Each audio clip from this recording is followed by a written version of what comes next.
Oh, hello. Hey, everyone. Welcome back to Fantasy Grounds Fridays. Today, I am joined with Rob Mulligan from Cybernation Uncensored. Hey, thanks for having me. Yeah, thank you for thank you for reaching out. It's funny, the last time we talked, I was on your show, and now you're over here Yeah, on mine. exactly. No, I love doing that. I love trading off and having fun like that. Yeah, it was great having you come play some Cyberpunk. Yeah, anytime. I loved it. Sorry, I felt a little awkward being thrown in there without knowing too much, but it was a good time. Oh, it was a blast. The other players had a really good time, and it was funny because afterwards they slightly felt bad. They were like, just like they were apologizing to you, like, God, we were beating the crap out of them, and we had to kill them, and 'cause you were playing a character that they had to deal with. Yeah, You I were in was. an encounter. Yeah, But they felt bad because you were a guest, and they were like, "Yeah, we treated Bryce really bad." And I was like, "He was playing a character; it yeah. was okay." What you should have said is, yeah, he's never coming back on the show. Yeah, he's He's always like that. That's why I regret it. No, it was great. no. Anytime, anytime. If you ever need somebody to show up and get killed in 20 minutes, Yeah, exactly. then I'm your guy. But yeah. So I guess just first, you wanna give yourself an introduction. Who are you? Yeah, What you do? And what is Cybernation Uncensored? yeah. I'm Rob Mulligan. I'm a game master. I've been game mastering since the early '90s. I got into Advanced Dungeons and Dragons and started off with second edition, then got into Cyberpunk after that. Been heavily into Cyberpunk ever since day one, especially Cyberpunk Red when they came out with a new one. I dove back in. I'm really into dystopian games and sci-fi future, but also some low fantasy stuff like we do Shadows of Asterin.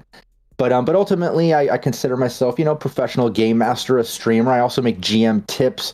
I run a game master series monthly, the GM Roundtable. I also all kinds of deep dives on Cyberpunk Red characters and rules, crash courses. So it's not just game mastering, but Hmm. also just everything with tabletop role playing games. And and yeah, because of my passion for that, I started Cybernation Uncensored. It started off as Cyberpunk Uncensored. It was really just laser focused on cyberpunk, but then the more I got into dystopian games and met other game companies like Modifius and Free League Publishing and other options, I just started really branching out into other dystopian sci-fi and, like I said, some low fantasy stuff too with Studio Agate's Shadows of Asterin. And yeah, that's why I started the brand, was just basically to kind of make a community to harness all the passion I have for all this tabletop gaming and hopefully meet like-minded individuals in the community, which I've successfully done. I feel I'm pretty happy and proud of that, in the fact that I've got to meet cool people like you and other players I get to play with and Yeah. other brands. And yeah, and it kind of started like that. And it's just been growing nonstop. We have live streams almost every night of the week. Everything's sent over to our YouTube in VOD form and then goes out to 30 plus podcast sites after that. And now it's not just me, we have, I don't know, a dozen other game masters and people like today on our channel, GM Raven's running Cyberpunk Red, a High Riders campaign she runs weekly, set in space. That's at 5 p.m. Pacific. And then after that at 8 p.m. is our monthly show, Talk Nerdy to Me, Mm. hosted by our promotion manager, Rem, and Gomi, some other streamers in the community. And they do kind of like a geek culture show every month. So it's all kinds of stuff, not just gameplay. But that's kind of it in a nutshell. It's really just kind of geek culture, tabletop gaming stuff, and lots of live stuff. We really focus on Twitch Yeah. live all the time. I love live.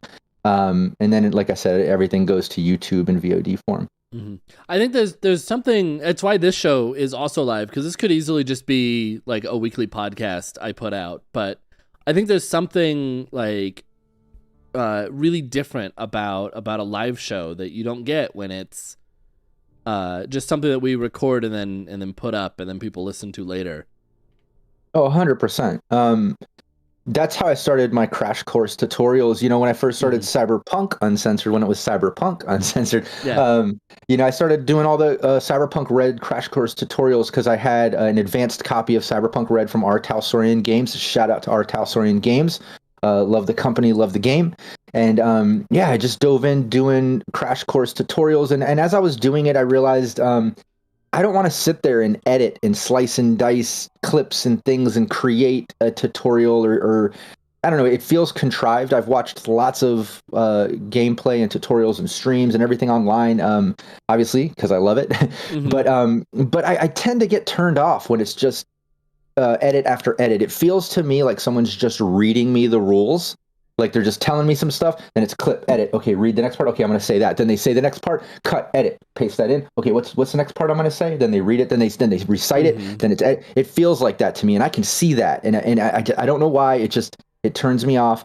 I really like that natural, real feeling of just speaking off the top of my head, speaking what I know. I don't have to read and construct a sort of theme or like an image of what I want it to be. I just kind of say exactly how I feel and what I know, and I think it comes across natural, and I think it's just better for me. I personally absorb information like that better when it's just kind of cut edits like that. It's just it's too much. It's like reading I don't know, like an educational book that just literally has like no flavor. I don't know, it's the too worst much. type of textbook where you look at it and it is just no flavor, just the bullet points of do this, then this, then this. I get what you mean. Hard to absorb. Hard to absorb that way. I like it natural, and then when I see the live stuff, I feel like I'm hanging out with a friend. I feel like they're just talking to me about something they know about, and I can kind of absorb that information better. So that's what I do. I try to just do things live and speak what I know, and hopefully people like it. Yeah, would you say it also helps build that community too? Because people get it, like you said, it feels more like hanging out with friends or people rather than watching a tutorial or a video on it. Oh yeah, no, it definitely feels more personal. And when you have lives, you get that interaction. Like all of our live streams, like you saw when you played on the Sirenscape one, whether it's on Cybernation Uncensored or Sirenscape, anywhere I run a game, I love to have that chat interaction if it's live. If chat's watching and they come up with an idea, like the players enter a room, something crazy happens, and like someone in chat's like, oh, it'd be awesome if that encounter had this, or if that person did this. And I'm like, in fact, that's what the NPC does. And like, we'll manipulate the story to kind of involve ideas from chat. And I love that interaction. It feels, I don't know, like you said, more communal. Like people they're part of the story, And then you can also redeem points. Like I put on our Twitch, it's also on the Sirenscape too. You can redeem points to kind of manipulate the story. You can give +2s to the players. You can give a positive or negative plot twist. You can't do that in a VOD, No, you can only do that live. It's just not possible. Yeah, so that's why I love the live. It's just so much more personal, and I like how you said, kind of helps build a community. It feels more like you're hanging out with friends and stuff. Yeah. Speaking of those channel points, hey, by the way, we've got channel points up right now. If you've got a question you really want to get answered about anything you want, click that little button. Click that little channel point button at the bottom of the Twitch chat. It opens up that little sub window. There's an ask question button. So if you've got anything you want to know about anything at all, we will maybe have an answer for you. Anything. Doesn't even have to do with gaming. Yeah, life. Just anything. We're here for you. Yeah, anything at all. What's your favorite pop vinyl you got back there? There you go. I'm waiting for that one to come in because I'm sure it will. Somebody's going to be like, which one is it? It's my Bloody Chase Leatherface. I don't know if anyone's familiar with chases, but it's like 1 in 6 usually that you could get lucky enough to get, and I got a nice leather face that's bloody. So that's my favorite Funko Pop now. That's pretty cool, actually.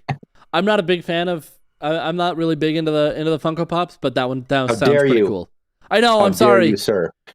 It's funny. I say that, but I have a couple. I've got a Creature from the Black Lagoon. I got Alduin the World Eater from Skyrim. So nice. I've got some. They're just not big on me. Yeah. I'm more into gaming minis. That's my that's my guilty pleasure of. I cannot stop buying them.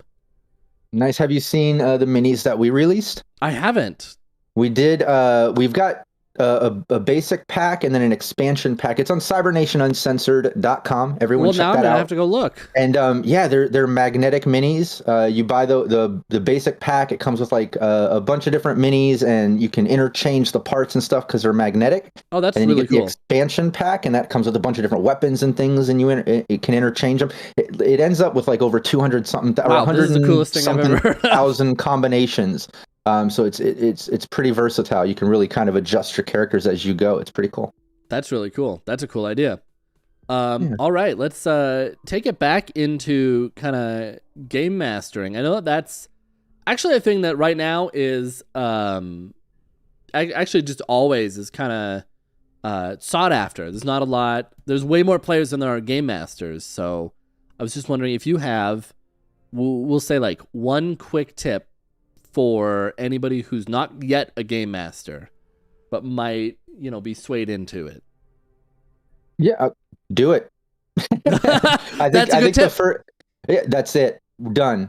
Mic drop. No, I think ultimately it's funny because I've done different AMAs and GM tips things, and this always comes up. And I honestly, all jokes aside, I think the best tip is literally just do it. Like, honestly, do it. You always are going to second guess yourself. You're always going to wait for that like perfect moment. Oh, I haven't memorized every single rule. Oh, an expansion came out. I got to know that. I got it. Like, don't just dive in. Trust me. Like, if you wait for that perfect moment, it's never going to happen. You're going to constantly second guess it, and there's never going to be a perfect moment. Life just isn't like that. So if you want to do something, you kind of just got to go for it. And that's all. And all jokes aside, that is my main advice for people wanting to be a game master. Do it. Just do it. Like, read the rules, and especially if you're a player, like, you kind of know the rules, you know how to role play and stuff. Like, start creating cool master, and you'll see as you go, you'll get better and better. I mean, I've been game mastering for over a decade now, and real hardcore for the past few years, like consistently, like multiple teams at a time, weekly, and I mean, just going hard for years. And I still am not. I'm still learning. I'm still evolving. I never stop perfecting my craft. You never stop thinking of cool ideas, plot twists, unique NPCs. You'll never stop uncovering rules or realizing that maybe you had a rule wrong. Like, things happen, and you could be game mastering forever. And, if you think that you're already like topped out, then you're really not that great, because you've just done yourself a disservice in thinking that you can't learn anymore. And I always like to doubt myself in a sense, because it keeps me learning and growing. So I never have this false sense of accomplishment. I'm constantly like wanting more and to do more. Yeah. And I think, that's part of being a game master, is constantly evolving. And hence why I say just go for it, because it's never going to stop. You're never going to stop learning and growing with it. So there's never going to be that perfect moment. Just do it. Yeah. Yeah. I've been DMing D&D 5e for 4 years straight, like with very few breaks, just all the way through. And guess what? I don't know the rules. I'll be the first to admit it. I don't have an encyclopedia knowledge of the rules. I know how to roll a d20. I know how to and I know how to read the rules. That's it. That's all you need. Yeah, and like, and even me with, I feel like certain games I know inside and out. Other ones are a little newer to me or whatever. But like I said, even the ones I feel like I know the rules inside and out, I'll have my moments, where all of a sudden you'll get to a part and you'll reread something and realize, I had that wrong. Or like, when did I start doing it that way? Like, that's not the way it should be. You make mistakes. People just do. So there's no one's ever perfect. And that's why, like, I think it's important, if you want to be a game master, you want to get into it, just go for it. You'll get better by doing it, actually, And I see Raven in the chat. She's one of our GMs. The one I mentioned earlier has the stream today at 5, the High Riders campaign. And when she first started, she was so nervous. She even says it there in chat. And I remember talking to her, and she was part of Capricious Nature's campaign. He's also a GM with us. She was a player on that team. And I remember her talking to him and myself, saying the same thing, that she was so nervous to do it, but she really wanted to do it. And when she first started, like the first couple streams, she was so nervous on stream. She was even talking about, I keep fumbling up my words and things, and everyone was like, you're doing great, like, just go for it, just keep going. And now look, now she's rocking it. It only took like a handful of sessions to shake off the nerves, and you just get into it. And even after that, even after all that experience, like I still get nervous. So even GMs, like, you're waiting for that perfect moment. You're going to dive in and you're feeling nervous. You're doubting yourself. Like that is normal. Like people get nervous about running a game. And that's aside from streaming. You could be just at home around a table and still be nervous for, running a game for your friends because you want to do a good job. And like, and maybe you're nervous about doing an NPC voice or like that plot twist. Was it good enough? Is that going to be fun for my friends to play, and you're always going to, doubt, and you're always going to be nervous and stuff. You just got to do it. You got to break through that and just go for it. Yeah. My advice on plot twists, since you brought it up. Yes, the plot twist is good enough. There is a very, very slim chance your players guessed it. Yeah. From my experience, no matter what the plot twist is, they somehow guessed a completely different plot twist that had nothing to do with what actually was happening. And then they're always, whoa! Yeah. So sometimes they'll come up with one that's even better. And then steal that one. Exactly. Lean into it. Sometimes you'll have a complete plan and you're laying it out and the players will be in character talking about a scene. And then they'll start like discussing what's happening. And it's not what is happening, but that's how they're interpreting it. And it's actually coming across pretty cool. And I've had that happen once in a while. I'm like, I kind of like that. Let's lean into that. Like that is what's happening, in fact. And you just kind of improv it and go with it, The fun bit about that's actually a really amazing GM tip, because the fun part about that is that makes your players feel amazing. Because your players look at that and they go, oh, we figured it out. We're great detectives. We worked it all out. And in all truth, no, you wrote something completely different, but it was good enough that it was so good that I had to make that the real thing now. Oh yeah, exactly. Or a piece of it. I've had times, where like they'll, uncover a plot or say something and it's not exactly what I had planned, but I liked part of that. And I'm like, I didn't even think of like that NPC could be involved, or this little clue could fit into that and kind of connect these dots. And like, I love that, Yeah. But again, it's just another example of like nothing's perfect. Even what you plan, well, especially with role-playing games, let me say that, especially what you plan is not going to happen with players, No. It's always the train's always going to go off the rails, so just be ready for that. But just the fact that nothing's perfect, and it is improv, and you're dealing with a bunch of people role-playing and kicking out ideas, like, nothing's going to be a straight line and perfect, and like, you don't want it to be either. If it is that, then you're railroading your players, and you're just making it that, and that's not fun either. So part of it has to be a very, very boring like campaign if it was just a straight line. Yeah, so it has to kind of, be flexible like that. So just that being part of it, let yourself know that that's expected. That's normal. So the fact that you're kind of nervous with that, embrace it. That's part of it, is the improv aspect, and like just I don't know, feeling unprepared even when you're prepared. You just got to kind of go for it. Yeah, I've got a game tonight at 8 p.m. Eastern, and I feel totally unprepared. I did a whole stream to prepare for it, and I feel totally unprepared. Oh, yeah, there you go. I have one tomorrow. We're starting up our Cyborg. We're doing a weekly Cyborg. Our team Plug and Play used to do, they were Team Nevermore. We did Cyberpunk Red every Saturday. And then we decided to kind of evolve that team into Team Plug and Play, where we're going to rock different game systems, because we started getting, different games from different companies and started working with different people. And man, we really want to try out a lot of these games. The first one we wanted to dive into is Cyborg by Free League Publishing, the one made from Morkborg, if anyone's familiar. But absolutely loving it. I love the artwork, the rules. I'm diving in. I love it. But we're tomorrow. And even though I've been rocking this book now for weeks, I still feel unprepared just because it's new. I've never streamed it before. We had our session 0, but I haven't played it. So of course I'm going to feel unprepared. There's going to be some things I'm not getting. The whole setting and vibe, I'm trying to wrap my head around it so it's as good as it can be.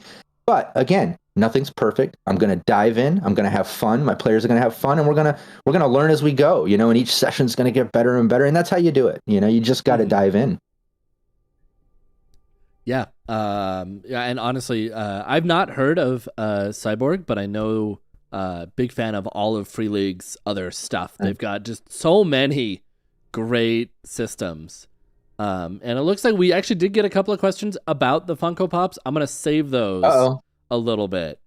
I am going to ask them, but we're going to save them. First, I want to say, do you have, obviously, it's very obvious Cyberpunk is like your top rule set. Beyond Cyberpunk, do you have a rule set that you just absolutely love? I really like Shadows of Asterin. I like Cyborg and Shadows of Asterin. A lot of the Free League publishing stuff is very rules light. It's not so crunch heavy. They lean more into role play and that sort of aspect, which I love. But Shadows of Asterin in particular, by Studio Agate, we've just been getting into that. I do a monthly stream on that. It's the last Monday of every month. If anybody wants to tune in, 5 p.m.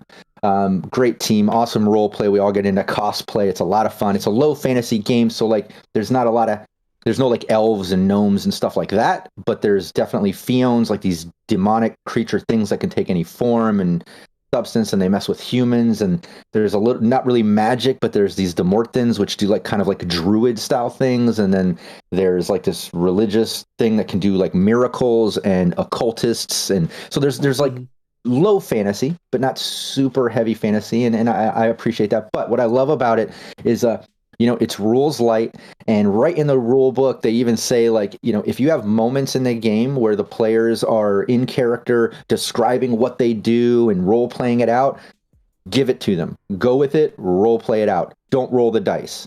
Only roll the dice when you absolutely have to. It really wants you to just create a story with the players and role play it out. And I love it. It's been so much fun. And even when it does get into some of the crunch, I love what it has because it's simplistic. It's easy to use. I love how it works. It makes sense mathematically, right? So it feels balanced and all that good stuff as a GM. But it also has this sanity system where it really leans on like mental resilience, and you can really hold on to issues that stay with your character for the course of time. And there's therapy issues to get rid of temporary sanity points. When you reach certain brackets, you get certain conditions and issues like nightmares and things going on in your life. And it's so good. And it really reflects the fact that the game was created by someone in France that's like a really established psychiatrist, and he's written books, and he's real heavy into that industry, and then got into the tabletop gaming industry. They also do Fate Forge, which is really big right now. They had it on Kickstarter, Studio Agate. But anyways, in Shadows of Asterin, he kind of implemented some of his knowledge in psychiatry and things like that into it, and it shows. I mean, the depth behind that really pulls in the human condition aspect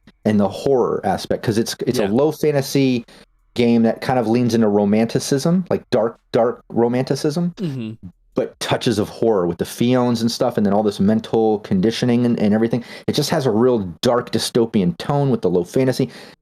Yeah. Between that and the low crunch, I'm obsessed. I love it just as much as I love Cyberpunk right now, which is a lot for me. Wow, I was gonna say that's a lot, because you made your whole brand around exactly. Cyberpunk. So wow.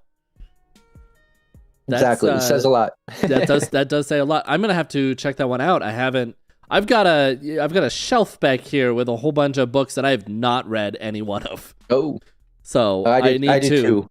Actually, honestly, admitting everything, I have a handful here too. A stack. I've got the ones that I've read, which is a much smaller list, and then I've got just a bunch that I'm like, I'm going to get to you eventually. Yep. So I'm in the same boat. It's hard, and especially there's too many when you're games, streaming, and there's too many amazing games. Yep. And when you're running teams and games and streaming, you have such limited time, because like for me, every week I'm running 2 teams a week, weekly, and then I have like 3 other teams I run monthly. And then, random other things I do, whether it's the AMAs, GM tips, GM roundtable, deep dives, other things. I'm getting ready to do a whole tutorial crash course thing on Shadows of Asterin. So it's all these things. So in between the streams and stuff, I'm planning for the next game. I'm planning for the next brand stuff, doing promos. That's aside from normal life stuff. Like I have other brands and things I do in life. I'm a filmmaker. I just do tons of stuff. So when it comes time to like read a new game and get into it, it is so difficult. It takes me like a month to get through. Even like Cyborg, the book, it's taken me over a month to get through that book. And it's so easy to read, such little crunch. It's all about style and stuff, and I love it. But just because of my limited time, I'll have only so many days a week, with a little fraction of time, like, oh, let me look at that. And then like, I'll start learning it, and then I'll start feeling guilty. Like, wait, I got that game in a couple of days. I can't do any more of this. I got to get this done. I can't learn this new system because I've got to keep playing the old system. I'll start stressing myself out. Yeah. But that's it. It gets stressful when there's and you want to play them all. I want to play all of them. I want to try all of them. I do. I do. It's hard though, but over time, we're slowly getting there. Like I said, we're finally launching Cyborg Saturday. We're gonna do a mini series of that for I don't know, a month or two, depending on how long the campaign goes, how long we're having fun with it. Then after that, we'll move on to like Death in Space or Into the Odd or Fallout 2D20 or Dune or something. Like we'll do a different one for another mini series, then another one, then another one. Then we'll cycle back around and you'll get back to those same characters. Like we'll get back to Team Nevermore and Cyberpunk and continue where we left off. But it's once we get back around. So it'll be kind of fun. We'll cycle back to the same characters, going That's game to game. But it's going to take time because, got to learn these things. And I got to read the books, Mm-hmm. Yeah. Fallout 2D20, by the way, one of my favorite systems. It is so good. Nice. It is so easy to use, so well written, and it feels just like Fallout. Oh yeah, no, it's definitely a lot of fun. I had a great time playing that and running a game for that. And right now we have on, I think it's the first and third Monday of the month. DM Brandon, who plays Rush the Fixer on the Sirenscape stream that you played with. Yeah. He GMs a game with us on Cybernation Uncensored first and third Monday of the month. I'm pretty positive. Yeah, because it's this coming up Monday. It's Fallout 2D20 reskinned as The Last of Us.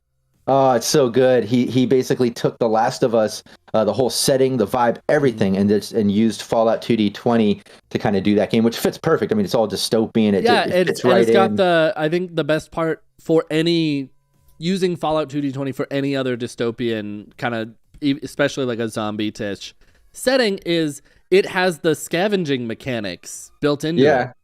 So you don't need to like take another system and build your own like mechanics for scavenging and harvesting stuff. It's already there. Yep. No, I love it. It's been fitting perfect, and he's been doing an awesome job. But it was great timing too. He started it with the series, and then the series ended, and we were all like hungry for more because we all loved that series. I know a lot of people got addicted to it, and he's been doing a great job kind of satisfying that addiction with this tabletop role playing game version of it. It's so good. All right, I'm gonna get back to those Funko questions. Let's do a lightning round of those two Funko questions. So first, how many do you have? Ooh, I think we're up to 400 and something. It's, me and my wife. My wife collects. She has Wonder Woman. I do. I've got a bunch of Dune over here, which is, you can see all these Dune. I've got a bunch of Fallout. I'm staring right at the Pennywise sci-fi. That's right behind your head. Oh yeah. Well, the biggest thing I collect is horror. I love horror. Of course. And then like I've got all the Demogorgons and 11s. Pennywise up here. It's hard to see, but all the Carnage and Venoms. A bunch of autographed ones too. Got like Michael Myers and Leatherface and Killer Clowns, Alien from They Live, a bunch of autos. And the two kind of biggest pickups, I'll just show these off since I just recently got them. And it blows my mind what these are worth lately. But this Scream Funko Pop right here is vaulted. It's a grail. You can't get it anymore. These actually go for $600 each. It blows my mind. A lot. I know, it blows my mind. I've been raffling these off in my Funko group on Facebook, and one of the other brands I run a Funko community, and WeCollectThings.com. We do mystery box drops and all kinds of stuff. Cool. So you can check that out. We have awesome shelves too for collectibles. So check out WeCollectThings.com if you want cool interlocking shelves and display things and stuff. But this is that I bloody. will do that because I might need some shelves. Yeah, check it out. Hit me up. I'll give you a discount. This is that bloody Leatherface. He's got some blood splatter on him, and that's cool. I'm a huge fan of Leatherface and Texas Chainsaw Massacre, so I got a bunch of Leatherfaces. Yeah, and then the other one is, do you have the bloody Shaun of the Dead? No, I don't have that one. No, Shaun of the Dead. All right, and now I've got let's move this discussion over into the streaming side. So we've talked a lot about just gaming in general, but let's move this into the streaming side. That's a thing that actually does really, really well. Is very, very popular discussion. People really want to know. So just first, how do you feel running like a streamed game differs from, say, a home game? A little bit more pressure in the sense that you got to run tech, right? You know, you have to stream it, which adds a whole other element to the game, which has nothing to do with gaming and being creative and any of that fun stuff. It's literally just tech, and you've got to stream and make sure your cameras are good, your overlay, the audio, all that stuff. So that's one aspect of it that's a bit stressful, and it adds just a non-fun side to it. But the other thing that I've noticed, depends on who you are. It can be fun. That's true too. Like it's funny you say that. I was just gonna say in the same breath, I do have fun with Sirenscape though, even though that's considered tech. Like I love dropping in the sound effects and stuff. You know, like just yesterday on Sirenscape stream, our solo had a moment where he took out this dune buggy of Raph and Shiv, and he full autoed it with his assault rifle, and he blew up the dune buggy. He killed everyone on it. So I was like, man, you just overkilled it with the amount of damage you did. You describe it. And he sat there and described how he went full auto on it. It caught on fire, exploded, flipped over. And while he did it, I was over in Sirenscape, clicking full auto machine gun sounds and an explosion sound. Yep. And it was just perfect as he's describing it. So tech can be fun sometimes. You're absolutely right. But the other thing that I've noticed, being around a table versus streaming, is I tend to streamline things a little bit more and lean more into the role play and the cinematic side of it. Around the table, we might take a moment to like look up a rule and roll dice for everything that needs to be rolled. Whereas in a stream, maybe I might streamline it a little bit, because people are watching and we have a certain amount of time, and I want to get that session complete, or at least to a point of a cliffhanger or a moment that makes sense. Sometimes you'll hit moments where it's like, okay, this is taking a bit long, so I'll streamline some things, and we might, make a scene cinematic versus having to roll dice and do math. So that's one difference I've noticed is with streaming, I'll be a bit more flexible with the crunch and rules, and definitely more into the cinematic aspect and describing, trying to make it immersive and stuff, because people are watching, and especially for people that listen on the podcast, they don't even get the visual and stuff. They're literally just hearing what you're describing. That's a whole other world to talk about is specifically podcast versus a stream, because that's even more different. Oh yeah, you don't get to see the maps. You don't get to see imagery, if there is any, to set a mood. So yeah, it really comes down to the GM and players, describing this scene, describing what they're doing and stuff. And I've been lucky. All of my teams have been absolutely amazing. They're all great role players. They describe, what they're doing in character most of the time. Like I have very few players that are like, okay, they're going to do this. They pick up the, they kind of speak in character. And I love that. It makes it so much more immersive and easier to kind of keep the game going for a stream, especially. Yeah. Yeah, definitely. We got this is just not a question. It's just a comment from Bronx Smash. Rob, you need a stream deck or a soundboard. Since we're talking tech, I'm going to second that. You absolutely do. This, I can't pull it up because I've rewired all my stuff, but I've got one right here. That's like the greatest thing to add to your streaming setup is a stream deck. Yeah, I've looked into that. I kind of want to get one. I think it's so much easier to click a button that's preset in front of you without having to look, which one does what, than having to like look up and find the thing you need to click and do. Yeah. Well, and you can basically macro them to almost anything. And you can add in images onto all of the buttons are also little screens. So you can program in an image to let you know what each button does without having to remember. Nice. Yeah, no, I've been looking into one. I can't remember who it was, posted one a couple months ago. They got one, a fellow streamer. I can't remember who it was. And when I saw it, I was like, man, I need to get one. It's been the best thing to add to my streaming setup, because now I can change scenes without even looking. I can just reach over and hit the button and scenes change, and it's perfect. Yeah, that's cool. Nope, I'm looking into that. Thanks for the reminder, Bronx. Yeah, but that's on the tech side. That's what I was just kind of saying is like I personally I'm big into like the tech side. I love like all the new like streaming tech that's coming out and all of that. I think that part is fun to me.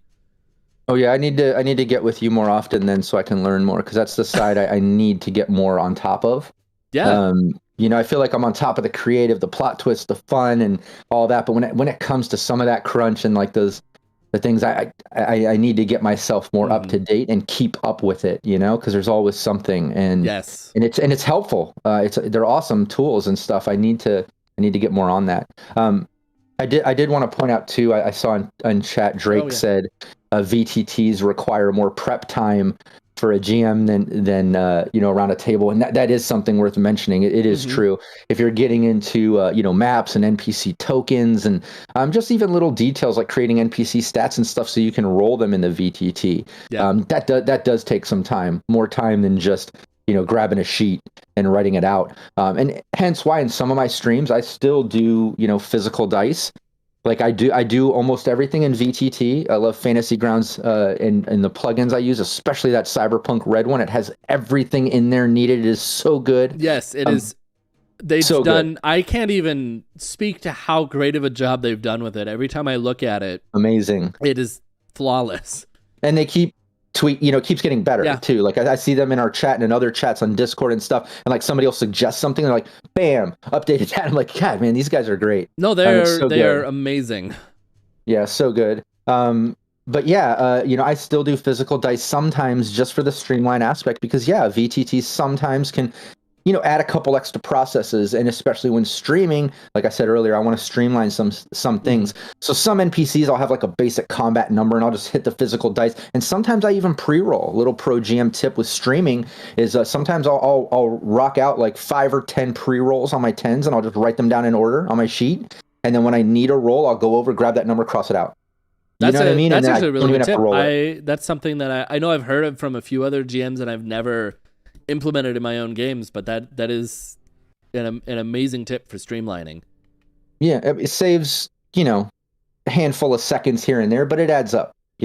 And again, especially if you're in a stream, like at a table, it matters less. You're there as long Yeah. as you're all there having fun. But on a stream, when you have a deadline of usually around 2 hours, any longer than that, and it starts to drag. So Yeah, exactly. And any so seconds you can save. I feel like around the table, it's almost preferred real dice, not pre-rolling, because around the table you have that like anticipation of seeing it. You're Hmm. right there. They're rolling it in front of you. You're like, But yeah, Yeah. absolutely. Like online streaming, you can streamline it by pre-rolling.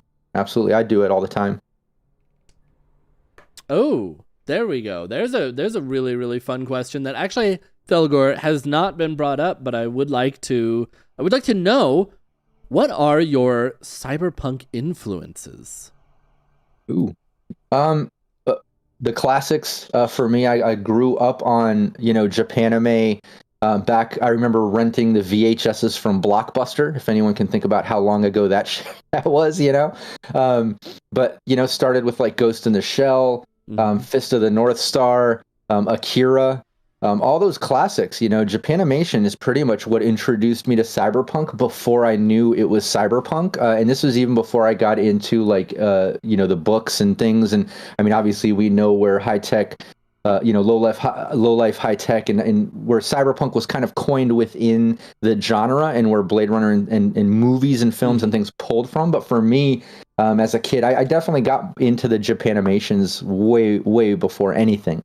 And like I said, that was before I even knew what it was. I remember watching Akira and Fist of the North Star and Ghost in a Shell and all these, uh, Mm-hmm. animations and stuff back then, and just like thinking it was just so different, so new, because Yeah. nothing was like that at the time. You had like regular Saturday morning cartoons, and then you had this exciting, crazy, action-packed animation, which was Mm-hmm. all that. Yeah. If you And compare that Ghost was in the before I Shell even knew to cyberpunk. anything that was being produced in the West at that time, it is insane. Oh yeah.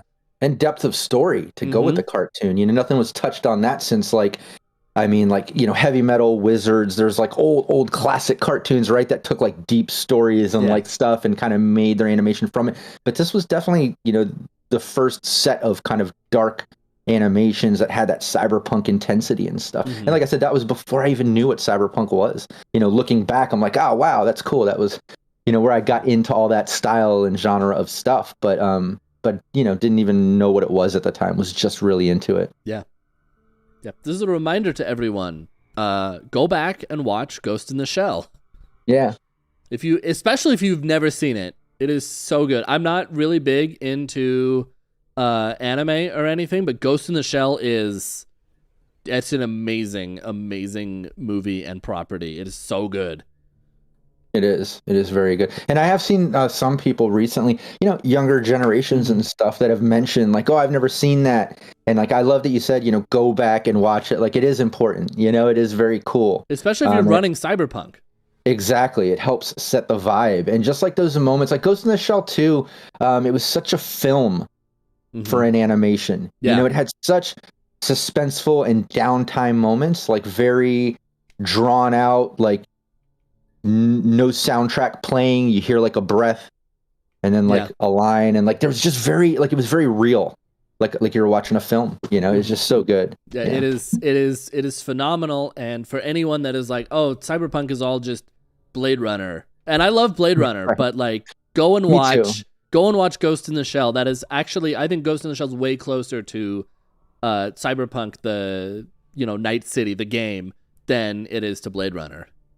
Oh, absolutely. Yeah, no, I agree. I totally agree. And I love Blade Runner, but I don't like they made, to me, like, Deckard gets beat up too much. Like, he's not a badass enough for me. Like, I love Blade Runner and the vibe and the style and the genre and like the film. I mean, everything about it, from old to new, but again, like, it's just, I wanted him to be an edge runner. I wanted him to be, a solo or like a, and it's just, there's not enough of that. He gets beat up a little too much for my taste in that film. Like, I love the vibe of it all, but I could have used him being a little more of a badass, to be honest. You need him to kick a few more asses.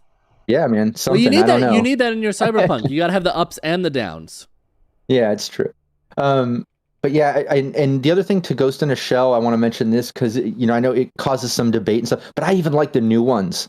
I like the live action films that came out, right? I even like the new animations that came out. There was that one, I forget, my mind's going blank with the title, but it almost looks like CGI-esque in the intro, where she's like rising in the liquid and they're creating Major and stuff in the intro. I forget which one that is. It's new series. They just came out with season 2 like last year of it or something. But that one had a lot of mixed reviews, and even that one I love. Like, I love anything Ghost in the Shell, and I think it stems from that original getting me hooked to where I love any tangent of that stuff. That honestly, that really helps. Getting hooked on something when you're younger, like, it really helps you kind of gloss over. Like, sure, it might not be that great, but it still feels better than like nothing. Yeah, I love saying better than nothing because I feel like, what was it, Cowboy Bebop? I feel got ruined by the same fans that should have appreciated having something than nothing.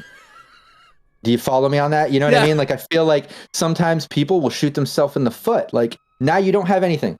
Now you have no Cowboy. It wasn't perfect, and you complained so hard that they canceled it, and now we have nothing. You know what I mean? Like, I hate that. Just be appreciative, like, of any degree of, any level of quality of content. Just appreciate it for what it is and be happy that it's there. And like, if you don't like it, don't watch it. But if you complain, you're going to end up ruining something that could have been something instead of nothing. And I think there's something to be said about that. And it's just how people are. Everyone's a critic. Everyone is a critic. So. I guess that is an interesting topic of, since we were kind of talking about streaming, and that is, digital content creation like any other. How do you deal with, if you have had to, with critics of your shows? Have you ever had stuff like that? How do you deal with that? Yeah. It happens all the time, just like anywhere. There's going to be people that criticize it. There's also going to be, haters and people in competition. I've had other streamers kind of throw shade and even put out slander about me and all kinds of crazy stuff that just blows my mind. But that's life. I've worked in numerous industries, from music to film to just my marketing company and other businesses, the cannabis industry, performing, and just I've won awards for all kinds of things. I don't want to get into details, too much to get into, but I will say, it doesn't matter what industry you're in, what you're trying to do in life. If you're working hard at something, You're going to have people criticizing you. You're going to have haters. You're going to have people trying to knock you down, put out slander about you, or do whatever they can to make themselves feel better. I guess I don't know the reasoning. I'm not like that. I keep myself way too busy to worry about hating on other people or trying to, But yeah, I get criticized. It happens. But you just got to kind of overlook it or take it as something you want to change. I don't know, take it, and if you want to believe some of criticisms coming in, maybe use it to evolve your process. Maybe you can take it and find some advice within it or something. Otherwise, don't. I tend to not, because I'll be the first to admit that I'm a sensitive person. I wear my emotions on my sleeve, and I'm very intense and stuff. I'm hypomanic, and I don't want to hear that stuff. So I tend to not go read comments on videos. I'll go like my VODs, I'll share them and post, but I don't want to read the comments. I don't want to hear the feedback. If someone comments something or they message me and I get the first sentence and it seems like it's, ish talk or something, and it's starting to come across wrong, and I won't read it. I'll move on, forget that person. I don't need that negativity in my life. I want to keep moving forward and working hard at what I love, and, but some people can handle it, and maybe, you can take that criticism, you can evolve from it, you can learn from it. That's great. And I can do that with partners and stuff. I love having team meetings. I love doing voting. I love bringing things up to partners and people I care about, whether it's my wife, my parents, my best friend, my players, fellow GMs, fellow streamers. Absolutely grow and evolve. But when it comes to critics and that sort of public feedback and stuff, if I ever see moments like that, I tend to avoid it. It's just, it's usually negative. It's not productive. And like I said, I'm a sensitive guy. I don't want to hear that stuff. Yeah. Yeah, definitely.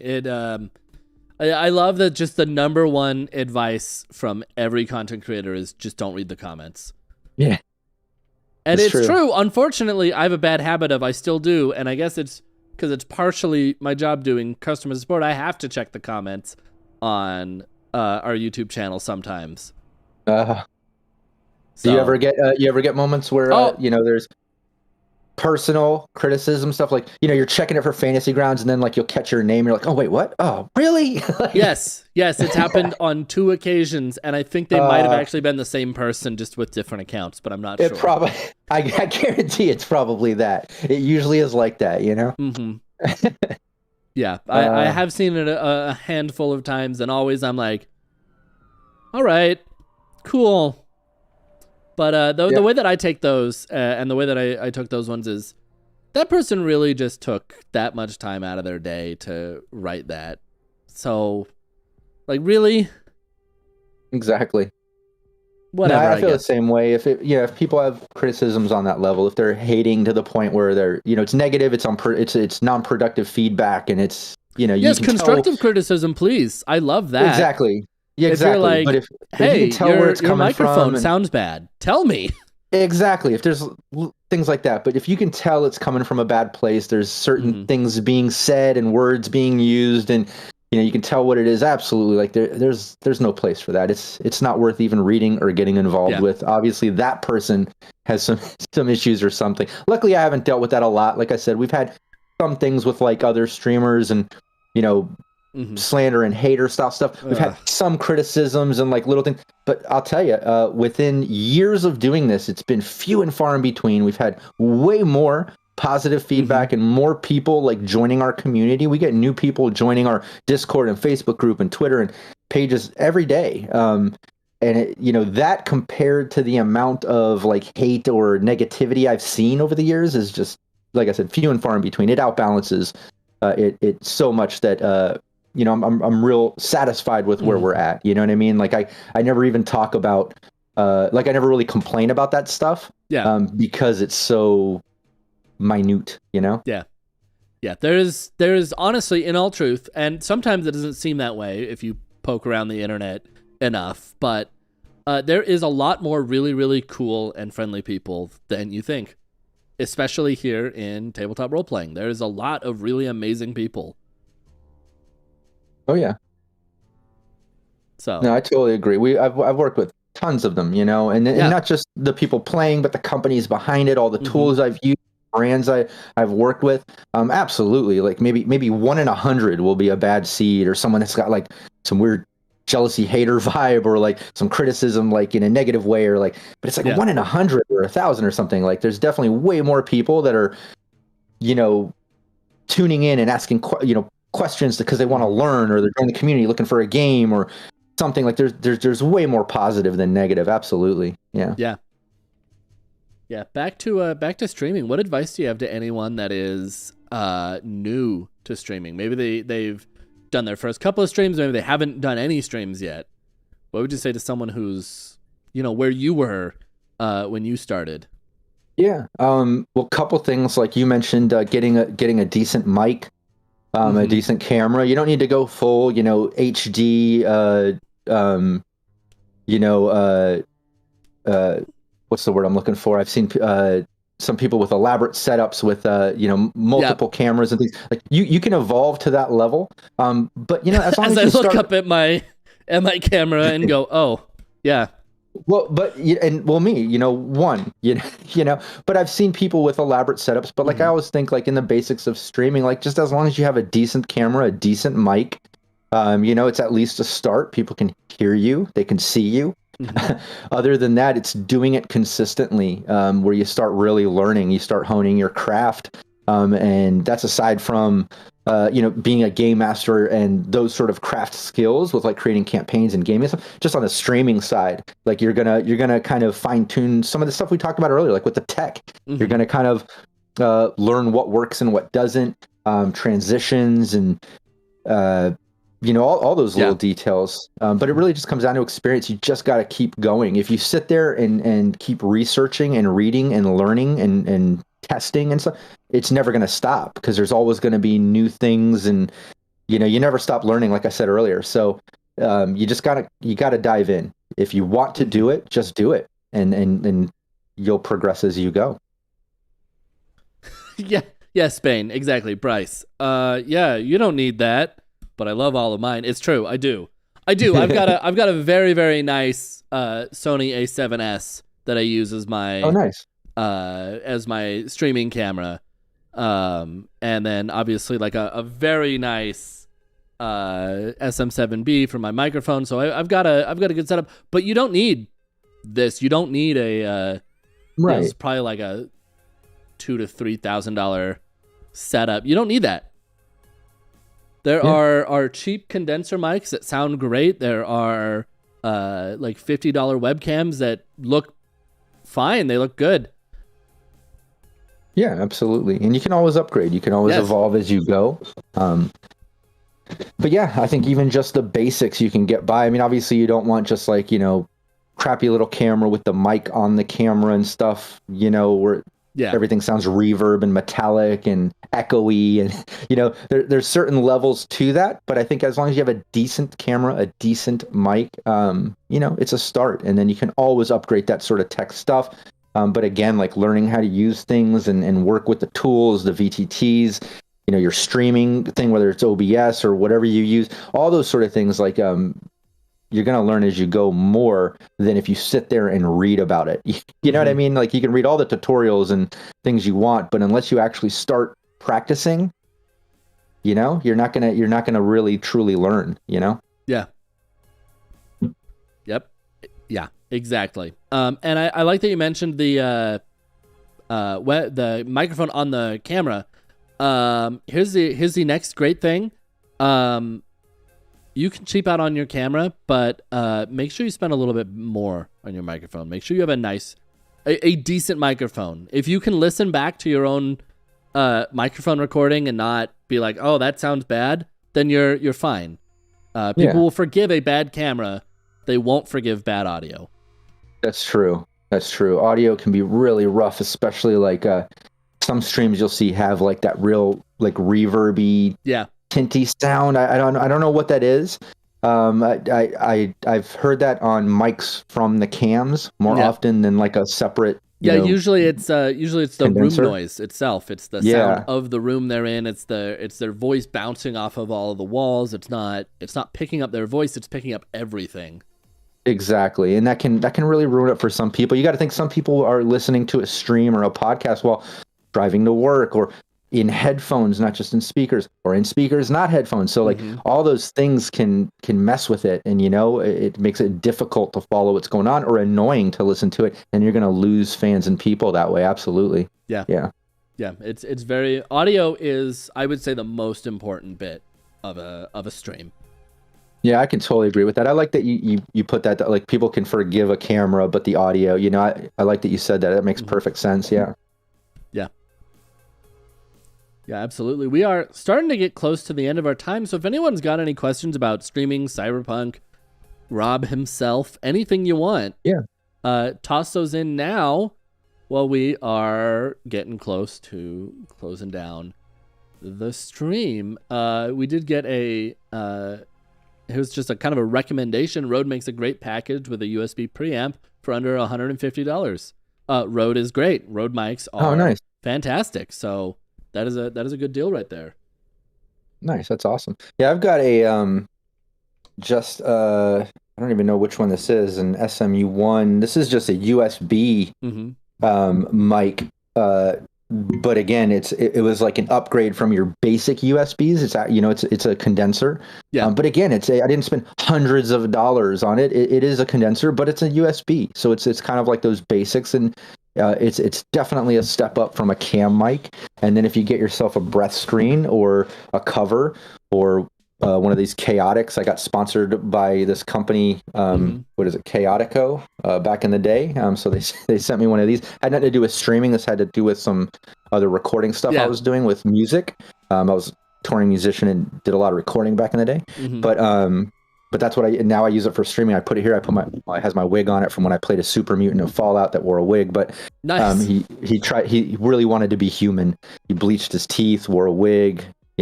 But anyways, you can get something like that. It helps with the sound, with like reflection, and it didn't cost a lot. Like I probably should upgrade my rig, but I've been okay satisfied with it. It sounds fine since I've gotten this. So I think that's the point right there. Is it sounds fine.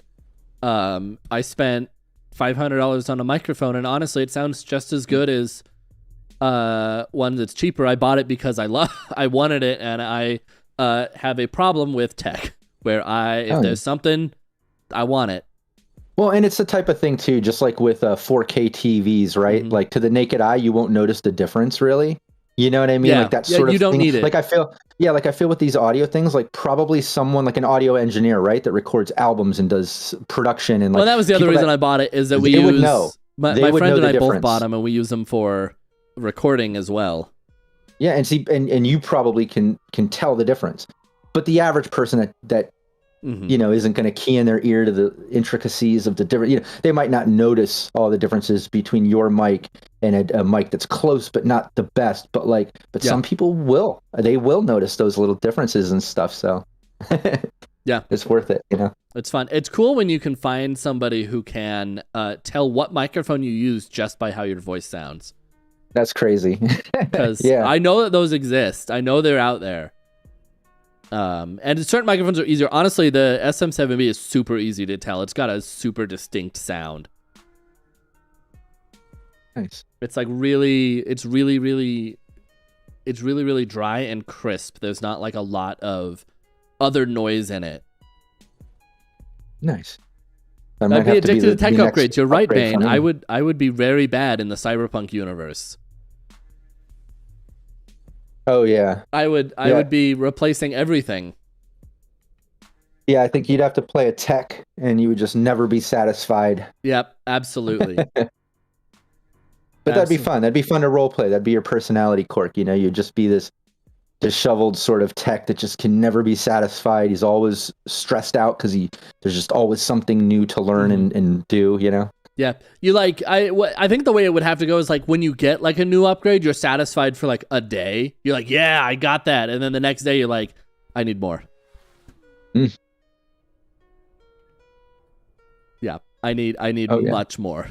All right, I think we are basically at the end of our time. So hey, Rob, thank you so much for coming out and talking.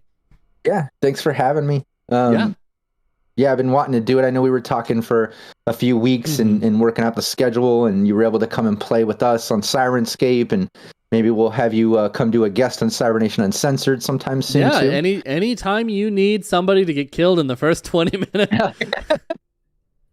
Hell yeah. Yep, That's not actually what happened. I lasted until the end, but I did die. Yeah, it was close. So it kind of felt like that though, because the moment you got to meet everybody, it was like, all right, we're fighting. Yeah, awesome. That'll be my gimmick. Anytime I come on as a guest, yeah, it'll be an instant fight, and I will just get absolutely destroyed. I don't think I even hit them. I don't know. I don't think you did either. I think they dodged all the hits and stuff. Yeah, I don't think I even hit them. I was entirely useless as an antagonist. Wow. The dice will do that to you sometimes. They will. Those were bad. Those were bad dice that night. They didn't like me at all. But no, we loved having you. I want to have you on Cybernation too. And it was awesome to be able to come on here and come on your show, and also just to be on here for Fantasy Grounds. I've been a huge fan of Fantasy Grounds since we got involved, and like I said, with the plugins for the different game systems that we're using, it is just hands down the best that I've seen. We've tried other VTTs, so I'm excited about that partnership, obviously. And then, like I said, with the specific rule sets for like Cyberpunk Red is just so good, and I love that. But then also like getting to meet the people behind the scenes like Paulette and you, and getting to work with all of you coming to stream with us, me getting to come on your show and do some interview stuff for fun. Like I'm absolutely appreciative of all this. I love it, and I love everything you guys are doing. Yeah, so hey, like I said, anytime I am always available to come guest, and also anytime you want to come and do a one shot over here. We do them occasionally, so yeah. That'd be awesome. Let's do it. We'll do some Cyberpunk Red or something. Yeah. We'll do something to show off some of the VTT stuff that you guys got going. That'd be awesome. That'll be really good. So you wanna give some plugs for Cybernation Uncensored before we close ourselves down? Yeah, definitely. Everybody make sure you subscribe and follow Cybernation Uncensored on Twitch. We're live almost every day of the week. After this stream tonight, we're live 5 p.m. GM Raven's running her High Riders campaign, some Cyberpunk Red. And then after that at 8 p.m. Pacific, we have our monthly series, Talk Nerdy to Me. All kinds of geek culture stuff we'll be talking about there. So make sure you tune into that stuff, subscribe and follow. And if you're not into the live stuff on Twitch, please subscribe to Cybernation Uncensored on YouTube. We put all our VODs there. I would love some interaction there from you if that's your thing. And just tune into the lives and be active. We also have lots of casting calls. That's the other thing I didn't mention, and I absolutely should, in our Discord. If anybody wants to play in any of our streams, we have so many different GMs running games, and there's constantly casting calls being posted. You'll see our casting call channel in our Discord. Join it and sign up for some of the games. Come stream with us if you're interested. We love having people that are into role play and cosplay, and just come have some fun. Yeah. Perfect. All right. Well, hey, everyone. This is the end of our show. I will be back here later tonight at 8 p.m. Eastern Time for Fabled Dice, my 5e actual play stream. We will be... I think the players have to construct a play to then enact for a hag to get something from said hag. So we'll see how that goes. That's going to be a lot of fun.